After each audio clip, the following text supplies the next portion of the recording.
বড় খেলোয়াড়রা বড় মঞ্চে নিজেদের প্রমাণ করে, সেটা আবারও প্রমাণ করলেন ওই ওমর। যদি throughout the tournament, oh my goodness, Anik team এবং অনিকের সমন্বয়ে যে দল, তারা কিন্তু ব্যাটিং শেষে মনেই করেছিল আমরা চ্যাম্পিয়ন হয়ে গিয়েছি।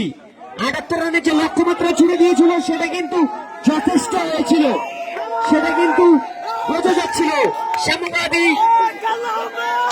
স্ট্রাইকার্স কিন্তু এক পর্যায়ে একদম আপার হ্যান্ডে ছিল, সেখান থেকে এই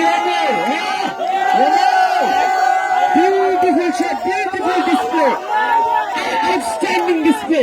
কিছুক্ষণের জন্য দাঁড়ানো মঞ্চ থেকে রাত হওয়ার কারণে চুপ ছিলাম, কিন্তু যে ব্যাটিং নৈপুণ্য প্রদর্শন করেছেন ওই ওমর, কত আউটস্ট্যান্ডিং। 4 রান লাগে 7 বলে, 3 রান লাগে 7 রান, দুঃখিত 6 বলে লাগে 3 রান। ও ঠিক ম্যাচ একটা উপভোগ করছি আমরা, ফাইনাল ম্যাচ। 78 রানের পাহাড় সম রানের টার্গেট দিয়েছিল ওই সাম্যবাদী স্ট্রাইকার্স। একসময় সাম্যবাদী স্ট্রাইকার্স কিন্তু কনফিডেন্ট ছিল যে তারা ম্যাচ জয়লাভ করে নিয়েছে। সেখান থেকে ওমর একেবারে ঠান্ডা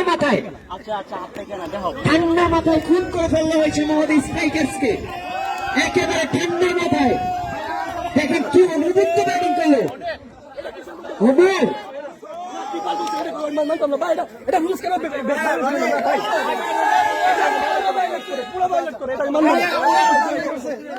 চক্রবাক চ্যালেঞ্জার্স এর সাপোর্টাররা অবশ্যই খুশি হবে, যেখান থেকে ম্যাচ বের করে নিয়ে আসলেন তিনি। যদিও তার দল হেরে যায়, কিন্তু দেখেন এখন 3 রান লাগে 6 বলে, জিতলে তো অবশ্যই পুরো টুর্নামেন্টে যে মানের ক্রিকেট খেলেছেন তিনি।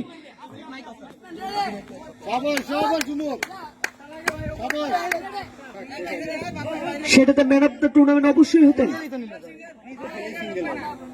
6 বলে 3।